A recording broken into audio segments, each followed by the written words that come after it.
आज हम कक्षा 10 के 8वें पाठ त्रिकोणमिति का परिचय सीखेंगे। इसमें देखिए, सबसे पहले हम देखते हैं कि त्रिकोणमिति क्या होता है।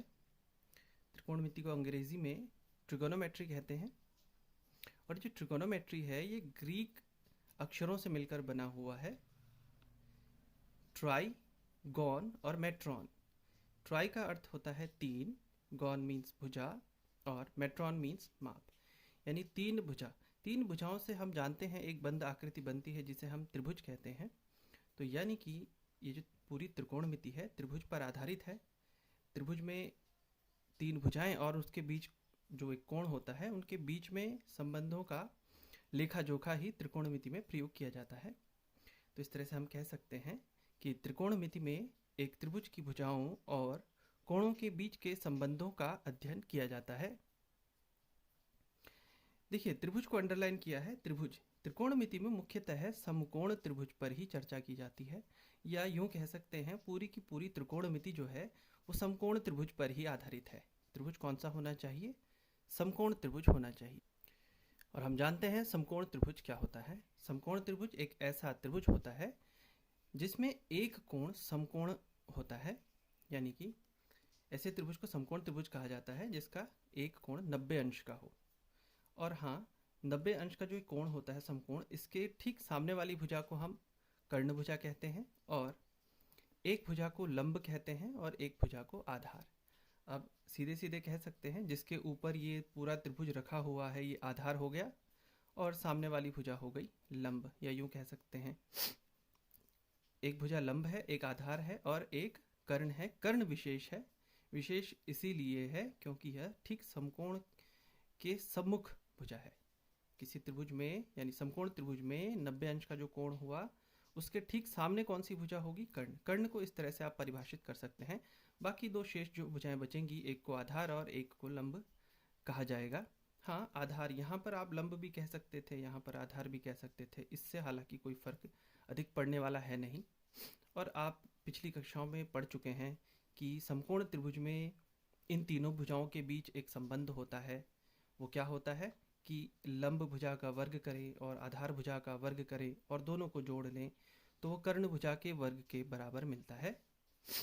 लंब का वर्ग धन आधार भुजा का वर्ग बराबर कर्ण भुजा का वर्ग होता है।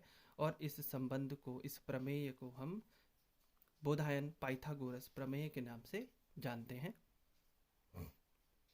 तो एक बार फिर देख लेते हैं, त्रिकोणमिति पे वापस आ जाते हैं। हमने ये बात तो समझ ली है कि त्रिकोणमिति में जिस त्रिभुज पर चर्चा होगी या जिस त्रिभुज पर ये पूरी त्रिकोणमिति आधारित है वो है समकोण त्रिभुज। समकोण त्रिभुज के विषय में आप कई जानकारियां पहले से जानते हैं कि समकोण त्रिभुज किसे कहते हैं और उसकी तीनों भुजाओं के बीच में क्या संबंध होता है। लेकिन त्रिकोणमिति में क्या विशेष है? त्रिकोणमिति में विशेष है त्रिकोणमितीय अनुपात। त्रिकोणमितीय अनुपात क्या होते हैं? देखिए, जैसे यहाँ पर तीन भुजाएं हैं, लंब, कर्ण और आधार। इन तीन भुजाओं में से किन्हीं दो को अगर हम साथ लें और इनका अनुपात ज्ञात करें तो उसे कहा जाएगा त्रिकोणमितीय अनुपात। हमारे पास तीन भुजाएं हैं, लंब, कर्ण और आधार, और इन तीनों में से यदि हम कोई दो भुजाएं साथ लें और उनका अनुपात ले लें तो उनको कहेंगे त्रिकोणमितीय अनुपात। साथ ही हमें एक कोण, ये अनुपात हमें किसी एक कोण के सापेक्ष लेना होता है। वो कोण क्या होता है? ये बहुत विशेष है।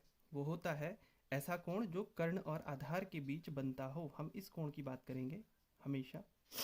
इस कोण को हम कुछ नाम दे देते हैं। एक ग्रीक लेटर और है, थीटा, इसे कहते हैं थीटा।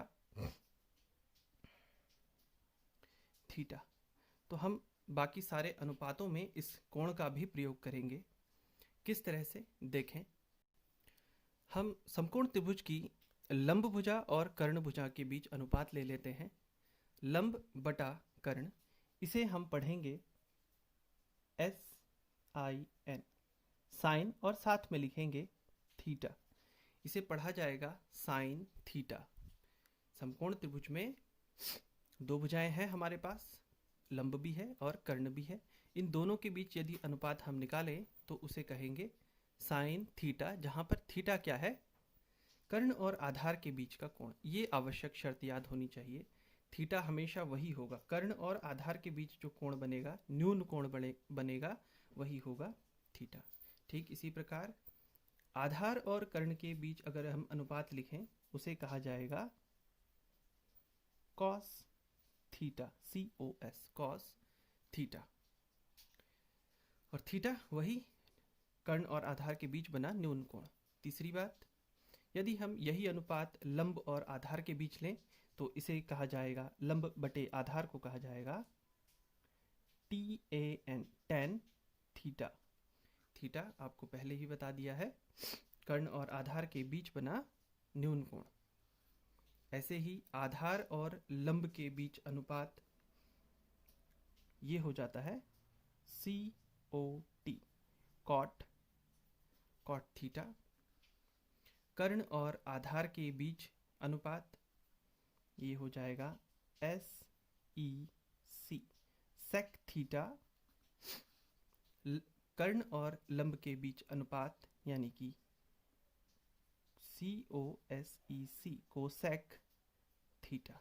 तो आपने देखा यही 6 स्थितियां हमारे पास हो सकती थीं अगर हमारे पास 3 भुजाएं हैं। एक समकोण त्रिभुज के पास 3 भुजाएं हैं और 3 में से अगर हम 2-2 करके लेते हैं तो हमारे पास यही 6 जोड़े हो सकते हैं। लंब बटे कर्ण जिसे हम साइन थीटा कहते हैं, आधार बटा कर्ण जिसको हम कॉस थीटा कहते हैं, लंब बटे आधार जिसे हम टेन थीटा कहते हैं, आधार बटा लंब यानी कॉट थीटा, कर्ण बटे आधार इसको हम सेक थीटा कहेंगे, कर्ण बटा लंब इसको कहेंगे कोसेक थीटा। यही 6 त्रिकोणमितीय अनुपात हमारे पास हैं और त्रिकोणमिति प्रारंभ ही यहीं से होती है। आपने जड़ देखी, इसकी जड़ है समकोण त्रिभुज और उसकी तीनों भुजाएं, उन्हीं के बीच के अनुपात को हम कहते हैं त्रिकोणमितीय अनुपात। समकोण त्रिभुज में 3 भुजाएं हैं, 3 में से 2-2 भुजाओं के आप इस तरह से 6 जोड़े बना सकते हैं। लिख लेते हैं, ये हो गया 1, ये हो गया 2, ये हो जाता है 3, ये हो गया 4, ये हो गया 5 और 1 और 6। तो इस तरह से हमारे पास ये 6 त्रिकोणमितीय अनुपात हो जाएंगे, sine theta, cos theta, tan theta, cot theta, sec theta और कोसेक थीटा। एक बहुत इंपॉर्टेंट बात यह है कि थीटा यहाँ पर गुणनफल को व्यक्त नहीं कर रहा है। यहाँ पर साइन और थीटा की हमने कोई गुणा नहीं की है, हम इस पूरी राशि को लिख रहे हैं। लंब बटे कर्ण को कह रहे हैं साइन थीटा। अब एक चीज आप यहाँ देखें, लंब बटे कर्ण को साइन थीटा कहा गया है और कर्ण बटा लंब को कोसेक थीटा कहा गया है, यानी कि ये दोनों ही त्रिकोणमितीय अनुपात एक दूसरे के व्युत्क्रम हैं। इसलिए हम कह सकते हैं कि साइन थीटा बराबर 1 बटा कोसेक थीटा, या इसका ठीक उल्टा आप कह सकते हैं कोसेक थीटा बराबर 1 बटा साइन थीटा। ठीक यही औरों के लिए भी है। देखिए, आधार बटे कर्ण को हमने कहा है कॉस थीटा और कर्ण बटे आधार को कहा है सेक थीटा, यानी कि कॉस थीटा बराबर 1 बटा सेक थीटा। आप ऐसा कह सकते हैं, कॉस थीटा बराबर 1 बटा सेक थीटा, या इस तरह से लिख लीजिए, सेक थीटा बराबर 1 बटा कॉस थीटा। लंब बटे आधार को हमने कहा है टेन थीटा और आधार बटा लंब को हमने कहा है कॉट थीटा। तो इन्हें भी ऐसा लिख सकते हैं आप, टेन थीटा बराबर 1 बटा कॉट थीटा, या कॉट थीटा बराबर 1 बटा टेन थीटा।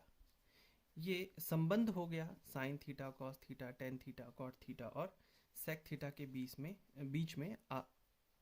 एक दूसरे के बीच।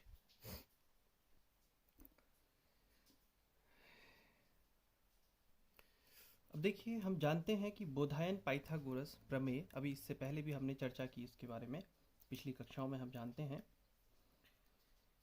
क्या होता है, किसी समकोण त्रिभुज की लंब भुजा का वर्ग आधार भुजा का वर्ग का योग किसके बराबर होता है, कर्ण भुजा के वर्ग के बराबर होता है। अब देखें, यदि हम इस पूरे संबंध को, इस पूरे समीकरण को कर्ण भुजा के वर्ग से भाग दे देते हैं। देखिए हमने क्या किया, कर्ण के वर्ग से बाएं पक्ष में जो लंब लिखा हुआ है इसको भी भाग दे दिया, आधार को भी इसी प्रकार से कर्ण भुजा के वर्ग से भाग दे दिया, और दाहिने पक्ष में जो कर्ण का वर्ग लिखा है उसे भी हमने कर्ण भुजा के वर्ग से भाग दे दिया। अच्छा, एक बात तो सीधे सीधे हो गया कि कर्ण के वर्ग को यदि कर्ण के वर्ग से ही भाग दे देंगे तो 1 प्राप्त हो जाएगा।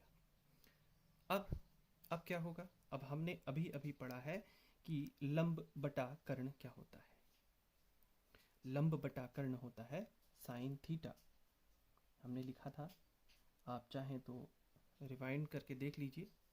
इसको कहेंगे साइन थीटा, और क्योंकि इसके ऊपर भी वर्ग है, इसके ऊपर भी वर्ग है, यानी कि ये लंब बटे कर्ण का होल वर्ग हुआ, तो हम इसको लिख देंगे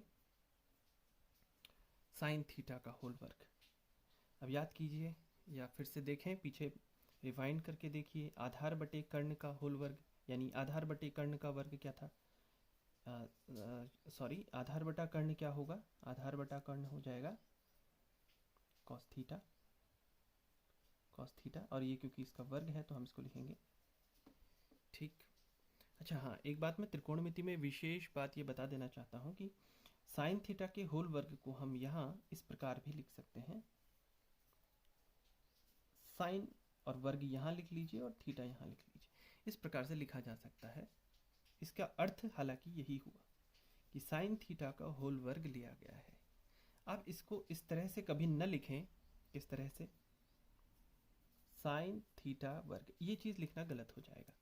ये चीज़ लिखना गलत है। क्यों गलत है? क्योंकि साइन थीटा वर्ग लिखने का अर्थ हो जाएगा हमने थीटा के ऊपर वर्ग लगा दिया है। थीटा क्या था आपको याद है, कोण, कर्ण और आधार के बीच का कोण, और उसका वर्ग हो गया है, तो ये तो गलत हो जाएगा। इस तरह से लिखना गलत कहलाएगा। सही तरीका यही है, आप साइन जो लिखेंगे उसके ऊपर वर्ग लगाएंगे और थीटा को उस तरह ही लिखेंगे। इसका मतलब ये है कि साइन थीटा का होल वर्ग लिखा गया है। तो इस प्रकार कॉस थीटा के होल वर्ग को हम इस तरह से लिख सकते हैं, कॉस का वर्ग लगाएंगे यहाँ पर, थीटा इस तरह से लिखेंगे कॉस स्क्वायर थीटा, इसको पढ़ें तो कॉस स्क्वायर थीटा, ये हो गया साइन स्क्वायर थीटा, और दोनों को जोड़ करके आया है 1। तो ध्यान दीजिए ये एक हमें सूत्र, एक सर्वसमिका, इस तरह से त्रिकोणमितीय संबंध हमें प्राप्त हुआ है कि sine square theta plus cos square theta बराबर 1 होता है, और ये बहुत इंपॉर्टेंट सूत्र है। तो इसी में देखिए हम अन्य सूत्र भी प्राप्त कर सकते हैं। यदि यहाँ से हम कॉस स्क्वायर थीटा का पक्षांतर कर दें तो हमें प्राप्त होता है साइन स्क्वायर थीटा बराबर 1 ऋण, ये देखिए इस तरफ भेज देंगे, यहाँ जोड़ में है, तो कॉस स्क्वायर थीटा, तो साइन स्क्वायर थीटा बराबर 1 माइनस कॉस स्क्वायर थीटा। ठीक इसी तरह से यदि हम यहाँ से कॉस स्क्वायर थीटा का मान प्राप्त करते, साइन को पक्षांतर करते, तो हमें मिलता कॉस स्क्वायर थीटा बराबर 1 ऋण साइन स्क्वायर थीटा। तो एक ही सूत्र से आपने 3 सूत्र प्राप्त कर लिए, देखिए। और ये आए कहाँ से? बोधायन पाइथागोरस प्रमेय से। यदि हमने इस पूरे समीकरण को, बोधायन पाइथागोरस प्रमेय वाले समीकरण को कर्ण के वर्ग से भाग दिया तो ऐसा प्राप्त हुआ, और इससे 2 सूत्र निकल के आए। हाँ, यदि अगर आप कर्ण के बजाय लंब के वर्ग से भाग देते तो क्या होता, आप इसे करके देखें, या आधार के वर्ग से भाग देते तो क्या मिलता, अब इसे भी करके देखें, या वीडियो को पॉज करें और खुद करें। देखिए आपने इसी तरह से किया होगा, लंब के वर्ग से पाइथागोरस प्रमेय को इस तरह से भाग दे दीजिए, बाएं पक्ष में भी दाएं पक्ष में भी। क्या मिलेगा? देखिए लंब को लंब से भाग देने पर क्या मिलेगा, सीधी सीधी बात है, 1 मिलेगा, 1 का वर्ग या 1। उसके बाद लंब बट्टा कर्ण, सॉरी आधार बटे लंब, आधार बटा लंब क्या होता है वो लिखें, कॉट और इसका वर्ग, और कर्ण बटा लंब,